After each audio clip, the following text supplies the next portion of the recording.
Welcome back to the morning show. It's Wednesday, time for our Wise Guy segment. Matt Sellens, our U of I physics professor, is here, and we're talking about the speed of sound. Right, and I wanted to talk about sound in general, and the speed of sound was one of the things that kind of came to my mind first. Okay. So I gather it was some tough questions. Huh? Well, I think one day about the one at sea level, and yeah, that was tough. But the dog one yesterday was good. Oh, that's good. Well, I kind of just wanted to get the general idea that the speed of sound it's not that fast. It's fast enough that you know, you don't see a big delay. You don't see somebody's lips move and then 2 minutes later you hear something. Unless you're watching a kung fu movie. Right, but if you're a block away from somebody and they clap their hands, it takes a little while for that sound to get to you, so you don't see those two things at the same time. And the speed of sound is about a little over 300 meters a second, which is about 1,000 feet per second. Okay. And so the question that you guys asked today was about the lightning strike and so on. So, you know, really the question is, it was lightning strikes, and then 5 seconds later you hear the thunder. That it's really to turn that around and say, well, really, how far does sound travel in 5 seconds? And if it goes about 1,000 feet every second, that means it goes about 5,000 feet in 5 seconds, which is about a mile. Oh. Yeah. So we just gave the answer. Oh. But someone already called in. Oh, good. Didn't mean to scare you. Okay, you did. You scared me. So I wanted to talk about the speed of sound. The thing that really determines the speed of sound in air really is how fast air molecules move. Okay. Because air molecules themselves, you know, the sound can't travel faster than the molecules tend to travel. And sound is a compression wave, so that's why the Slinky is here to demonstrate this. Imagine these little loops are just air molecules, and over here where on my right hand is my mouth, and over here where you are is your ear. And if I talk, you get little, whoops, let me do this again, little, see that? Sort of bounce compressions. Well, that's an echo. We'll talk about that next week. But really what happens is you get there's a region where the molecules are closer together, and that sort of travels along.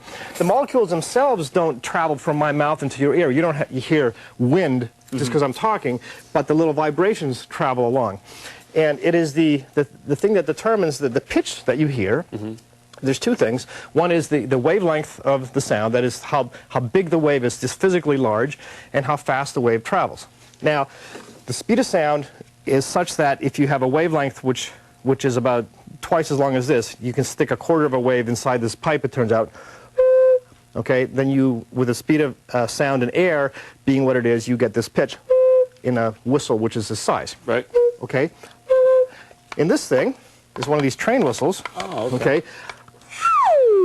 It makes that cool sound. But what this does, you're just pulling this little plug out, which is moving back and forth, and you're changing the size of this cavity. So what you're doing is, in this case, you're changing the wavelength of the wave, and that changes the pitch. If a wave has a long wavelength, it has a longer or a lower pitch, a short wavelength.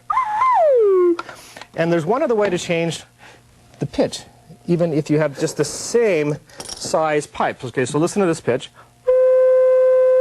Okay, that is the speed due to the speed of sound in air together with the wavelength which fits in here. Now I'm going to blow that with helium, okay, instead of with air. If I can get this thing to open up. There we go. Okay, so if you could hang on to that so I can put this on. Now listen to this.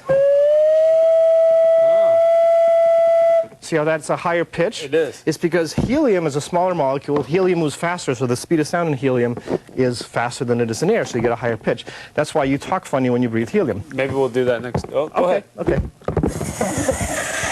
That's why you talk funny when you breathe helium. I love doing that. And then if I blow this, no. Very good. All right, we'll get Jennifer Ketchmark a helium balloon and see how she sounds when she does the weather right now, because it's 6:53. Let's check in with JK. Jennifer, you want some helium over there?